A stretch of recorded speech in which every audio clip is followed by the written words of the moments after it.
Greetings everyone, Professor Prinny here, and today I'm here to talk about the Nintendo Direct Showcase that happened today. Something different. There were two particular games that caught my eye that made me go, hold up, I want to talk about this particular Direct. I just want to get my few cents across. So without further ado, let me just get started right here. First of all, we have the Castlevania Dominus collection, which is a collection of the 3DS era Castlevania games. On the far left, the Portrait of Ruin, Order of Ecclesia, as you can see here. This one I've wanted to play for a long time, but I've never actually gone around to back during the DS era, which kinda sucks because I had a lot of fun with Portrait of Ruin in particular. Of course, emulation is one thing I could go on about, but yeah, I haven't really gotten around to it. But hey, at least I've got an option to play this legally. I can't wait for this to come on PC, or I'll just get on the Switch, whichever. Oh yeah, I'd love to play Portrait of Ruin again, see some more Jonathan, Charlotte shenanigans. Right, and Dawn of Sorrow. As far as I'm aware, timeline-wise in the Castlevania series, there's the last one-ish. Alright, here's the next one that caught my eye. Suikoden 1 and 2 HD Remaster. Yeah, I've never played either of these two. My only experience with Suikoden has been with one of the Suikoden games on the DS. From what I remember, there's a lot of recruitable characters, like 100 plus or so. In particular, the one I'm interested in is Suikoden 2. I always hear a lot of good things about it. So I'm pretty much excited to see where this goes when it comes out, and if I'll even play it. I don't think I'll stream it, but this will just be another RPG to throw into the bucket list. Next up that also caught my eye was Rune Factory Guardians of Azuma, which I wasn't expecting to be a Rune Factory game at all. It's like, it could be a Rune Factory game. It could have been just any other regular JRPG just by looking at it. I don't think any of the other Rune Factory games have gone this dark looking from the get-go. And honestly, it's looking at least way prettier than Rune Factory 5. That one I haven't played, but I know it's got a lot of performance issues and the like. This game just looks so much prettier than Rune Factory 5. So yeah, as for my experience with the Rune Factory games, I started off with Rune Factory 3, so wow, quite funny. These games that I'm mostly interested in have come from the DS era. Yeah, I've played Rune Factory 3 and 4 on the DS, and yeah, that's mostly my experience. Mana, my beloved, from 3. Oh, me and my brother was talking about how you're able to just splash water without a watering can. So I was like, oh cool, what's a watering can? No need for that anymore. Okay, the sheep thing looks similar to what you were able to transform to in Rune Factory 4. I don't know if that's connected to that in any way. But yeah, I might get back to Rune Factory with this entry. It depends if I have the time for it or not. Yeah, this won't be another game I'll stream. Yeah, even the effects look amazing. So yeah, that's all I've got for Rune Factory. Now, I'm going to talk about the main two games that made me want to do this video. The first one, Tales of Graces F Remastered.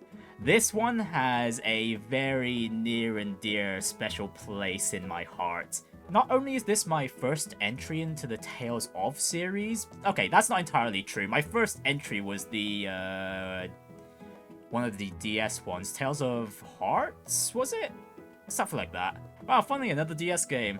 But yeah, I'm pretty sure that one's already had a remaster on the PS Vita. Here we go. Tales of Graces, which originally came out on the Nintendo Wii. That's not the version I played. I played Graces F, the port to the PS3 with a lot more features and stuff. Actually, I've still got the, what is it, Day 1 or Limited Edition, Special Edition of Graces F for the PS3. Honestly, these textures on these characters are looking so damn good. I'm genuinely impressed. You can tell it's old just by the polygons. They're mostly showing off like the first 2/3 of the game, the main chunk of it, and then there's the really hefty post game afterwards. Yeah, the after story right here. This one's also pretty good, and it introduces a new mechanic, even once you've played the game for that long. But yeah, I'm really excited to play this again. It's got some of my favorite mystic arts. Oh yeah, this one's cool. Lunar Requiem, which is Asbel, the main protagonist. There's a second level mystic arts. Man, and this old art, man. This is that's the box art I have on my PS3 version, and these sets look similar to what you got from the special edition PS3 version. So yeah, all the DLCs included. That's wonderful. Really can't wait to play it. Can't wait to see Sophie again, Pascal, Asbel, Sheria,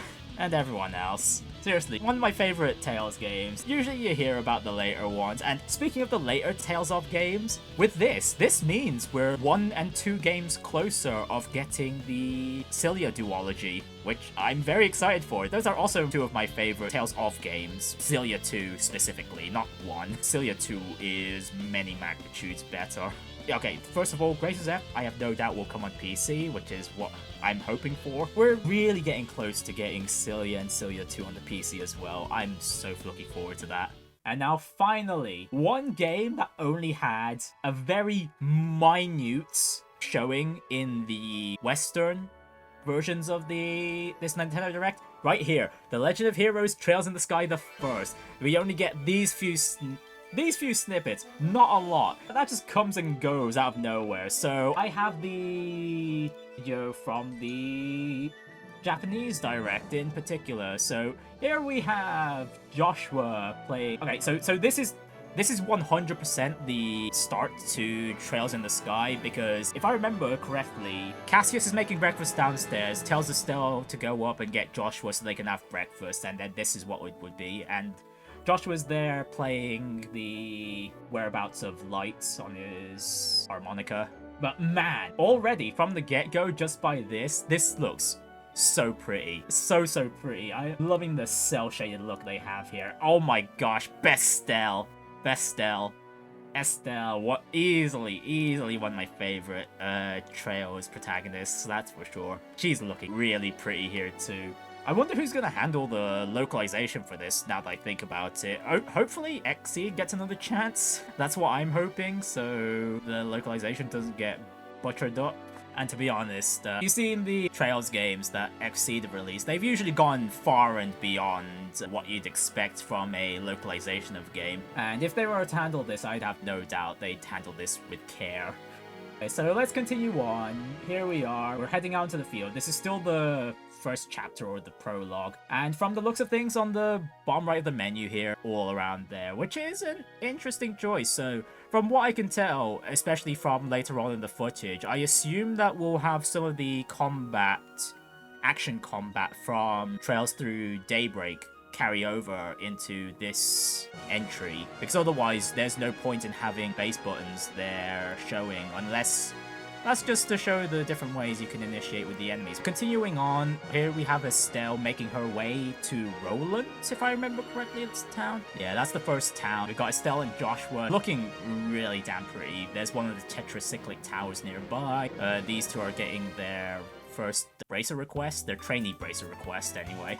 Okay, yeah, so you can initiate normally. The combat is similar to Daybreak, although we're having the older turn system. In that case, it means we can actually interrupt enemy turn bonuses again. We can steal enemy crits again from their turn bonuses. Oh my goodness, actually, from the list of arts there, that's a lot of arts, so this means we're playing with the old Ormond system again, and if you know how that goes, you can easily get an absolutely bloated list of arts. Although the one thing that sucks here is it doesn't have the tabs to separate the supports or offensive arts, which did help in managing the lists a bit. Although at the very least it's still ordered by element, so you can still figure out what arts you need to use in what situation. Oh wait, and hang on, wait a moment, did Estelle just instacast Fireball there? What the heck, instacasting arts? Well, that's definitely new. Oh my goodness, Shera is looking way younger in this entry. So yeah, Sherazard is the one on the right. The Bracer Mentor for Estelle and Joshua here. Oh my goodness, wow. You know what? With how Cheryl looks here, you could easily tell how Oliver. I could see why you fell for her. She looks really cute here. Although I can't wait to see her drink everyone under the table again. Speaking of Oliver, oh my goodness, how fabulous is he gonna look in this entry? My goodness. Oh, not Oliver. I mean Olivier Lenheim, our favorite traveling bard. So yeah, this is the remake of The Legend of Heroes Trails in the Sky FC, and then this will be dubbed Trails in the Sky the First. Although it's gonna be weird when they get to Sky Third, because that one's already called Sky the Third. Anyway, that's all I wanted to talk about. I shall see you guys next time. Very different video than what I usually do. Yeah, don't expect many of these. I'm just running off excitement to make this. Anyways, bye.